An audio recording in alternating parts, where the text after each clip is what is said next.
एक समय की बात है। गुजरात के एक छोटे से गांव में एक निर्धन लड़का रहता था। उसके माता पिता नहीं थे। गांव में उसके पास जीवन यापन करने का कोई साधन नहीं था, परंतु वह बहुत बुद्धिमान था। अपने पिता से उसने काम की कई बातें सीखी थीं। एक दिन उसके दिमाग में एक अद्भुत विचार आया। उसने शहर जाने की ठान ली। शहर जाकर उसने एक सस्ती सी दुकान किराए पर ले ली और दुकान के बाहर एक बोर्ड लगा दिया जिस पर लिखा था, बुद्धि का सौदागर यहाँ बुद्धि बिकती है। लड़के की दुकान के आसपास फल, सब्जियां, कपड़े, जेवर, मेवे और रोजमर्रा की चीजों की कई दुकानें थीं। सारे दुकानदार उस लड़के की खिल्ली उड़ाते और कहते, भाई यह दुकान तो बड़े गजब की है, अब तो अक्ल भी बिकाऊ हो गई है। लड़का उनकी बातों की कोई परवाह नहीं करता था। वह दिन भर आते जाते ग्राहकों को आवाज लगाता रहता, आओ आओ, बुद्धि ले जाओ, एकदम खरी, सस्ती और उपयोगी, एक दाम, सही काम, आओ साहब ले जाओ। लेकिन बहुत दिनों तक बुद्धि के सौदागर की दुकान पर कोई भी ग्राहक नहीं आया। एक दिन उसने दुकान बंद करने का निश्चय कर लिया। तभी एक धनी सेठ का मूर्ख लड़का उसकी दुकान की ओर से गुजरा। उसे समझ नहीं आया कि यह कैसी दुकान है। कोई फल या सब्जी होगी। मेरे पिता मुझे हमेशा निर्बुद्धि और मूर्ख कहते रहते हैं, क्यों ना थोड़ी बुद्धि खरीद लूं। यह सोचकर उसने सौदागर लड़के से कहा, एक सेर बुद्धि के कितने पैसे लोगे? लड़के ने उत्तर दिया, मैं बुद्धि तौलकर नहीं, उसकी किस्म के हिसाब से बेचता हूं। मेरे पास तरह तरह की बुद्धि है, सबका दाम अलग अलग है। आपको कैसी बुद्धि चाहिए? सेठ का लड़का लापरवाही से बोला, तो ठीक है, एक पैसे में जिस तरह की बुद्धि आए दे दो। सौदागर लड़के ने कागज की एक पर्ची निकाली और सेठ के बेटे को दे दी। उस पर्ची पर लिखा था, जब दो लोग झगड़ा रहे हों तो वहां खड़े होकर उन्हें देखना बुद्धिमानी नहीं है।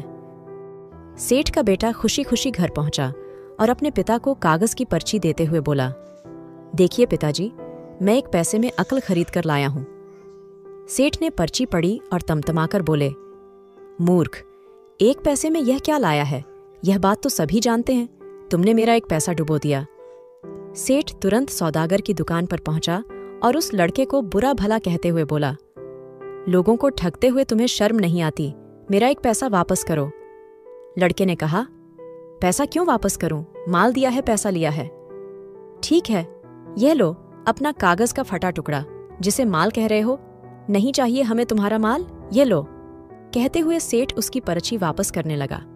पर्ची नहीं, मेरी सीख वापस करो। अगर पैसा वापस चाहिए तो आपको एक कागज पर लिखकर देना होगा कि आपका बेटा कभी भी मेरी सीख का प्रयोग नहीं करेगा। बात बन गई, दोनों पक्ष मान गए। सेठ ने कागज पर हस्ताक्षर कर दिए और अपना पैसा वापस लेकर प्रसन्न हो गया। समय बीतता गया। उस प्रदेश के राजा की दो रानियां थीं। एक दिन दोनों रानियों की दासियां बाजार गईं। वहां उनका झगड़ा हो गया। बात हाथापाई तक पहुंच गई। लोग चुपचाप खड़े देख रहे थे। उन्हीं में सेठ का बेटा भी था। झगड़ा बढ़ता देख सारे लोग एक एक कर वहां से चले गए, मगर सेठ का लड़का करारनामे के अनुसार वहां से जा नहीं सकता था। वह अकेला ही खड़ा रह गया।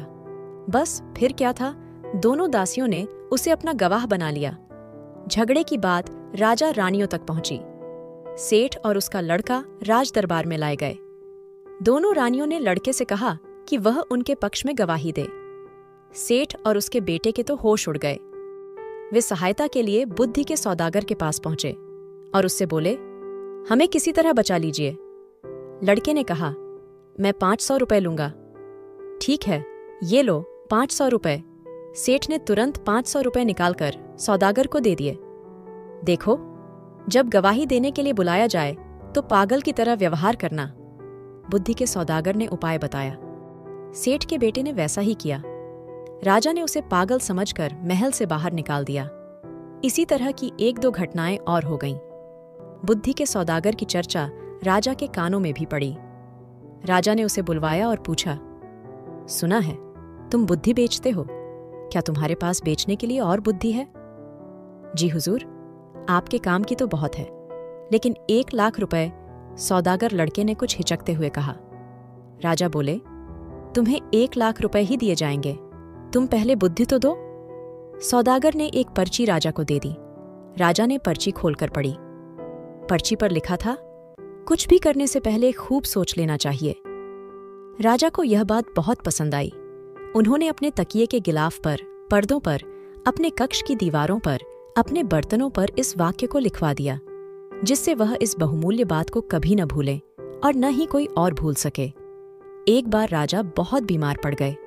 राजा के एक मंत्री ने वैद्य के साथ मिलकर षड्यंत्र रचा और उनकी दवा में विष मिलाकर ले आया। राजा ने दवा का प्याला अभी मुंह के पास रखा ही था कि उस पर खुदे शब्दों पर उनकी नजर पड़ी, कुछ भी करने से पहले खूब सोच लेना चाहिए। राजा ने प्याला नीचे रखा और दवा को देखकर सोच में डूब गए कि यह दवा पीनी चाहिए या नहीं। वैद्य और मंत्री को लगा कि उनका भंडा फूट गया है। लगता है राजा को हमारे षड्यंत्र के बारे में सब पता चल गया है, इसलिए राजा ने दवाई नहीं पी। वे दोनों डर गए और राजा से क्षमा मांगने लगे। महाराज, हमें क्षमा कर दीजिए, हमसे बहुत बड़ी भूल हो गई। राजा ने तुरंत सिपाहियों को बुलवाकर दोनों को कारागार में डलवा दिया। बुद्धि के सौदागर को बुलाकर इनाम में खूब सारा धन दिया और उसे अपना मंत्री बना लिया। अगर आपको हमारी कहानी अच्छी लगी तो वीडियो को लाइक करके और चैनल को सब्सक्राइब करके आपका स्नेह प्यार जरूर बताएं। धन्यवाद।